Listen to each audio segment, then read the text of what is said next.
El siguiente segmento tiene contenido o opinión. La entrevista en A Primera Hora. Analizamos los hechos del momento junto a sus protagonistas.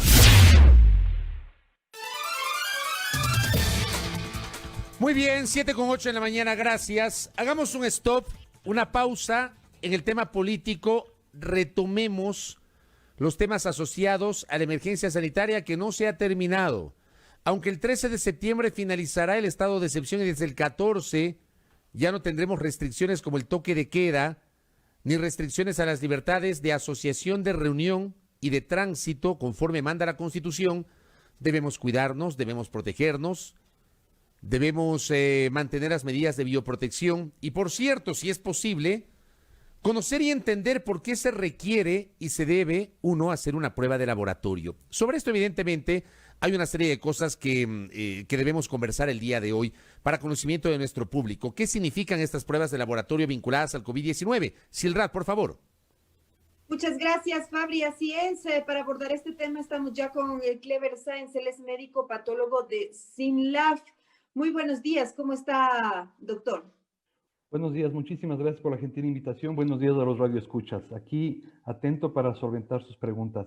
Gracias. Muchas gracias a usted por atender esta entrevista. Bueno, quisiera primero preguntarle en sus laboratorios, ¿cuántas pruebas se procesan diariamente? Bueno, ahora estamos procesando entre 2.000 y 2.500 pruebas diarias y nuestra capacidad instalada ahora es como para procesar unas 3.000 a 3.500 por día. Y de este porcentaje, ¿cuál es el porcentaje precisamente de positividad en estas pruebas? A ver, nosotros tenemos en las pruebas tenemos varios grupos de pacientes que atendemos, ¿ya? Grupos de pacientes que atendemos en puntos de libre demanda, que son centros de drive-thru, donde acudan las personas voluntariamente a hacerse su estudio, en donde tenemos prevalencias que oscilan en la ciudad de Quito entre el 25 y el 30% de infección que se detecta con el RT-PCR y más o menos de entre un 30% aproximadamente de cero conversión, o sea, de personas que presentan ya anticuerpos para la enfermedad. Ese es un segmento de población. El otro segmento de población que tenemos importante es una serie de sujetos que estudiamos en retorno laboral como apoyo a las empresas del país, donde hemos tamizado más o menos, déjame ver el dato, tengo aquí exacto el dato del tamiz, más o menos 7.000 personas, y en esas 7.000 personas de retorno laboral, que es una población diferente, hemos detectado alrededor del 10% de personas que retornan al trabajo infectadas. Y dentro de toda la población de personas de retorno laboral, más o menos un 25% de personas que retornan ya con anticuerpos, es decir, que tuvieron ya contacto con infección.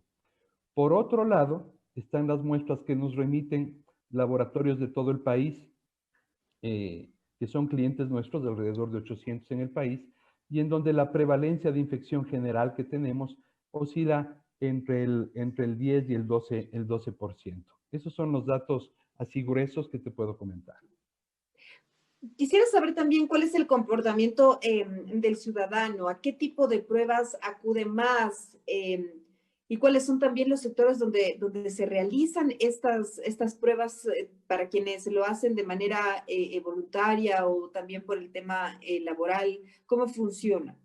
A ver, para el tema de drive-thru, nosotros hemos montado una estrategia de drive-thru en varios centros comerciales junto con... ¿Qué significa el drive-thru? Drive-thru son estrategias donde las personas van en su vehículo, toman una previa cita, van en su vehículo, se hacen la toma en el vehículo sin bajarse de él, se toma la muestra, se la recibe y luego es analizada en el laboratorio y se les entrega por un correo electrónico. La idea es optimizar el tiempo, disminuir el riesgo de contacto con otras personas y disminuir la probabilidad de que no exista la separación social, ¿no es cierto? Entonces tenemos montados en Quito tres puntos de drive-thru, perdón, uno en el Quicentro Sur, otro en el Quicentro Shopping, otro en el Portal Shopping y otro en el San Luis Shopping. Las personas toman su cita previamente, tenemos citas más o menos cada 2 minutos y van a hacerse la prueba en los centros comerciales. ¿En qué consiste esta prueba? ¿Cómo funciona dentro del sistema de drive-thru? ¿Qué es lo que hace el ciudadano al llegar? ¿Cómo es? El dato que llega el ciudadano previamente definió qué prueba requería. Ya tenemos las pruebas de RT-PCR, que son las pruebas que se hacen en los hisopados nasofaringios y orofaringios, que son las pruebas para diagnosticar la enfermedad. Este es en un grupo de pruebas que hacemos. Y el otro grupo de pruebas que hacemos en los drive-thru son las pruebas de serología de test rápidos junto a paciente que me permiten identificar si la persona hizo inmunidad. En este punto es importante aclarar a la comunidad que la única prueba diagnóstica de la enfermedad son las pruebas de RT-PCR. Las pruebas de serología, las pruebas rápidas que se conocen popularmente, esas únicamente me permiten saber si yo tuve alguna vez contacto con el virus. No me permiten detectar si tengo la enfermedad aguda activa. Ah, activa. Ahora, de todos estos ciudadanos que acuden a realizarse las pruebas, ¿qué tipo de pruebas es las que más buscan? ¿Más buscan las PCR, más buscan las rápidas? ¿Y cuáles son las más recomendables? Un 60-40, 60% de la población que acude pide pruebas rápidas y un 40% pide pruebas PCR. La recomendación es la siguiente. Si usted tuvo un contacto con una persona infectada, que usted sabe que fue diagnosticada de COVID, dentro de los 7 u 8 días previos, usted debería hacerse una prueba de RT-PCR. ¿Por qué? Porque los anticuerpos aparecen apenas 14 a 21 días luego del contacto infeccioso. Para que los radioescuchas tengan claro cómo funciona la enfermedad. Cuando yo tengo contacto con el agente infeccioso, tengo 4 días donde ninguna prueba diagnóstica va a ser posible, no va a poder detectar la enfermedad. A partir del quinto día, quinto, sexto día o 24 horas luego de la aparición de síntomas, comienza la RT-PCR a poder detectar la enfermedad y puede mantenerse positiva durante 10, 20 días y luego va a ir desapareciendo la capacidad de detectar la enfermedad por la prueba, porque la carga viral en la orofaringe y en la nasofaringe baja. Al día 21, luego del contacto, comienzan a subir los anticuerpos. Las personas se enferman gravemente, habitualmente entre el día 5 y 10 luego de la infección, de tal manera que obviamente resultaría absurdo diagnosticar con anticuerpos que aparecen 10 días luego. La prueba con la que se hace diagnóstico es con RT-PCR. Ahora, sobre el tema de los costos, ¿qué tan factible es acceder a estos tipos de pruebas, tanto a las rápidas como a las PCR? En estos puntos de drive-thru, los costos son subvencionados, digamos. Cuestan $65 las pruebas de RT-PCR y $18 las pruebas rápidas. En otro tipo de modalidades, como visita a domicilio, de acuerdo a lo que está normado por el Ministerio de Salud Pública, el costo más alto que se puede pagar por un PCR es $120 para el sector privado y $80 para el sector público. Ahora, la Universidad de San Francisco reportó un caso de reinfección confirmado en Quito e incluso hay otro caso ya en Guayaquil. ¿Ustedes han detectado casos similares? ¿Están también trabajando sobre el tema? ¿Qué conocen al respecto? No trabajamos sobre los temas de reinfección porque son temas más bien vinculados a investigación que requiere hacer secuenciación. Nosotros tenemos capacidad de hacer secuenciación. Sin embargo, hubieron ya 3 casos reportados en Hong Kong, en Bélgica y en Holanda, que todavía no son concluyentes. Aquí, al parecer, la Universidad de San Francisco genera ya una conclusión. De todas maneras, a la comunidad explicarle un poco que los virus RNA, que son como este tipo de coronavirus, muy parecidos a otros virus de infecciones respiratorias, al ser virus RNA, están permanentemente mutando. Cada vez que un virus ingresa a nuestra economía, para poder replicarse, para poder multiplicarse, se une a nuestro material genético y los hijos, digamos, entre comillas, de este virus que nos infectó, van a incorporar seguramente alguna variación que va ligada a nuestro material genético. O sea, son virus de alta tasa de mutación. Lo que hay que preguntarse y lo que hay que demostrar es que realmente esa mutación genere o logre evadir a nuestro sistema inmune para provocar estas reinfecciones. Los estudios europeos y el japonés todavía no son concluyentes en hablar sobre reinfección, pero sí es una probabilidad. Por eso es que las personas deben mantener las medidas higiénicas pese a haber ya sido infectados. Si yo tengo inmunidad, debo mantener las medidas higiénicas porque existe una probabilidad de reinfección. Claro, o sea, ante esta situación lo más importante sería prevenir con los temas de bioseguridad, el uso de la mascarilla, o sea, no sentirse inmunes, de ya me contagié y no me puedo contagiar más. Exactamente. Además, es importante decirle a las personas que la enfermedad solamente provoca síntomas en el 50% de la población y en el otro 50% de la población no provoca síntomas. Hay muchas personas que se hacen un estudio de RT-PCR, están asintomáticas, no tienen síntomas y la prueba sale positiva. Y lo primero que hacen es dudar de la prueba. Dicen, no puede ser, si yo me siento bien. esperan 3, 4 días, se hacen otra vez la prueba, ya pasó este periodo en el que el virus está en la orofaringe y le sale la prueba negativa. Dicen, no ven, yo estaba sano. Y lo que está pasando es que esta persona sigue circulando y sigue propagando la enfermedad. La recomendación a la población es, si usted tiene una prueba PCR positiva, confíe en esa prueba PCR positiva. Es muy poco probable un falso positivo en un PCR, es más probable un falso negativo. Entonces hay que tener cuidado. Si usted tiene un PCR positivo, considérese positivo. Y otra cosa, las personas piensan que una vez que cursaron la enfermedad, todo el mundo tiene que hacer anticuerpos. La verdad es que alrededor del 10 al 15% de la población que estuvo expuesta a la enfermedad no hace anticuerpos. No se genera entonces el tema de la defensa del cuerpo. Se genera una defensa diferente.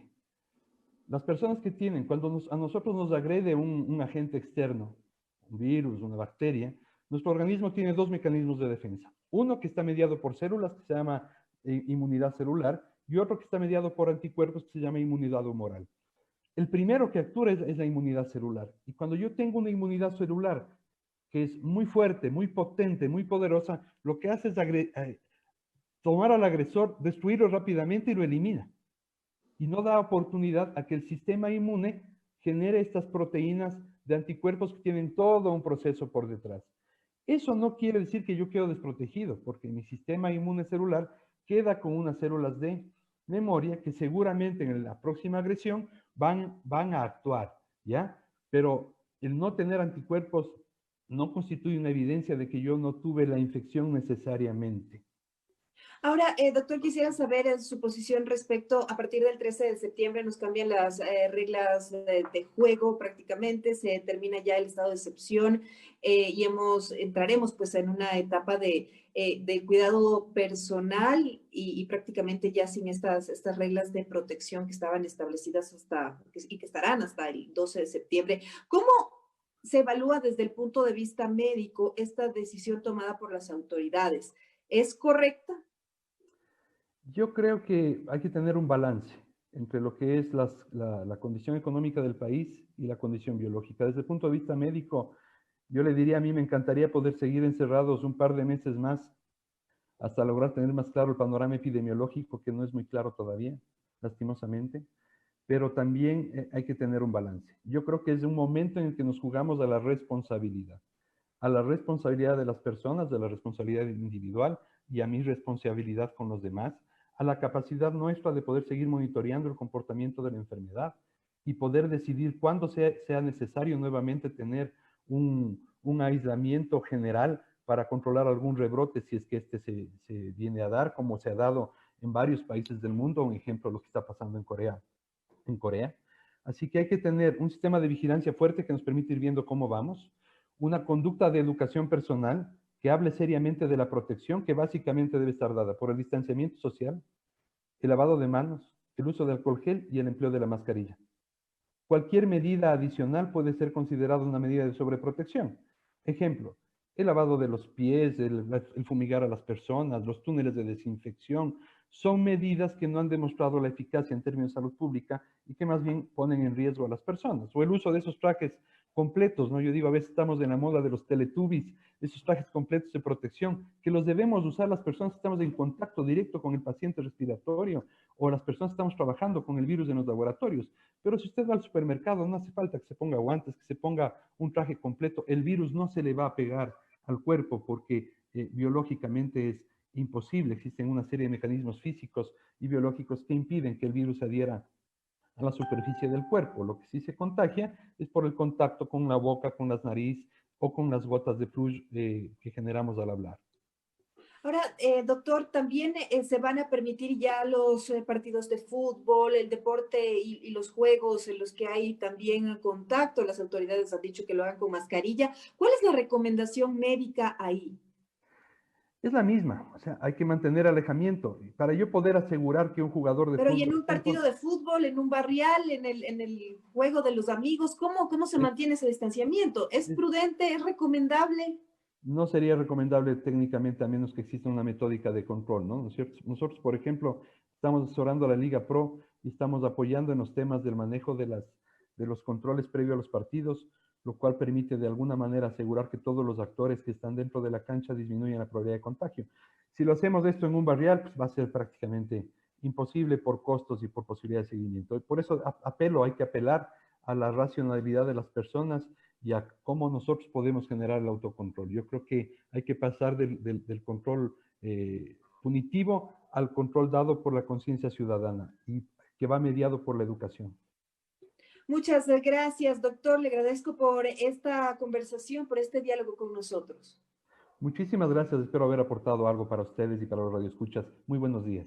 Indudablemente, muchas gracias. Estábamos conversando con el doctor Clever Sáenz, él es médico patólogo, también nos ha hecho algunas recomendaciones porque a partir del 13 de septiembre pues nos cambian las reglas de juego.